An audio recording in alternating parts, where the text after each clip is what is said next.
ராஜ்ய தமிழர் நேயர்கள் அனைவருக்கும் வணக்கம். நாம் தமிழரை கண்டு திமுக பயப்படுகிறதா? வருகிற 2026 சட்டமன்ற தேர்தலில் நாம் தமிழர் தனித்து களமிறங்குகிறது. ஒரு நாள் என் தமிழ் மீது, என் தாயின் மீது, என் தலைவர் மீது சத்தியம் என்று சொல்றேன். இந்த நிலம் எனக்கு சிக்கிட்டு நீ செத்த.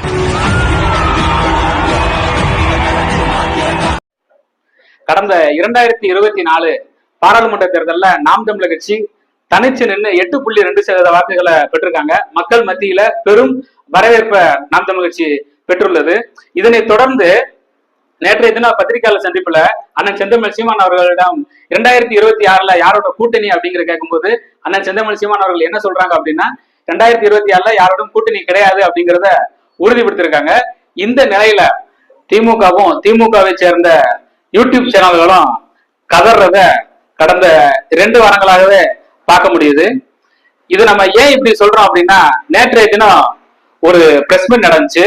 அந்த பிரஸ் மீட் கொடுத்தது யாருன்னு பார்த்தோம்னா பென்னிராஜ் அப்படிங்கிறவரு கொடுத்திருக்காரு. இவர் இந்த பென்னிராஜ் யாரு அப்படின்னா, அவருக்கு அந்த பிரஸ் மீட்ல சொன்னது நாம் தமிழர் கட்சியோட முன்னாள் நிர்வாகி நானு, அண்ணன் செந்தமிழ் சீமான் அவர்கள் வந்து சரியில்லை, அது இதுன்னு ரொம்ப அவதூறா அண்ணனை பேசியிருக்காரு.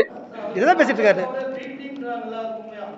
கண்டிப்பா பி டீம் தான். ஏன் சொல்ல வரேன்னா, மத்திய அரசு மாநில அரசு இதை எதிர்த்து யாராலையும் வந்து ஆட்சி பண்ண முடியாது. யாராலையும் மத்திய அரசையும் மாநில அரசையும் எதிர்த்து நடக்க முடியுமா? மத்திய அரசுக்கும் மாநில அரசுக்கும் இணக்கமான ஒரு நட்பு வச்சுட்டு தான் இவர் என்ன பண்றாரு. என்னென்ன சொல்றோம் பாருங்க, கம்பி கட்டுற கதையெல்லாம் எடுத்து போடுறாங்க. ஆனா தம்பிகளும் சும்மா இல்ல.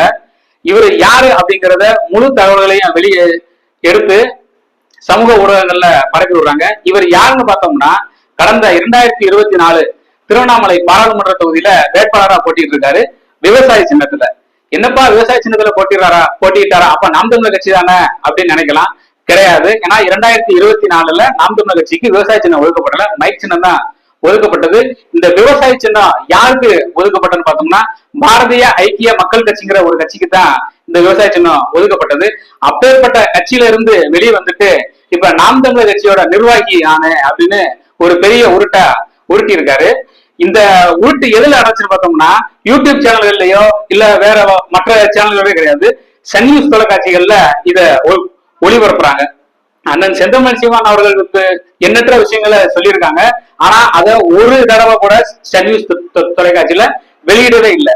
ஆனா நாம் தமிழர் கட்சியின் முன்னாள் நிர்வாகி அப்படின்னு சொன்னதுனாலேயே இவரை ஒரு பெரிய மாஸ் ஹீரோ மாதிரி காட்டி வெளியிட்டு இருக்காங்க.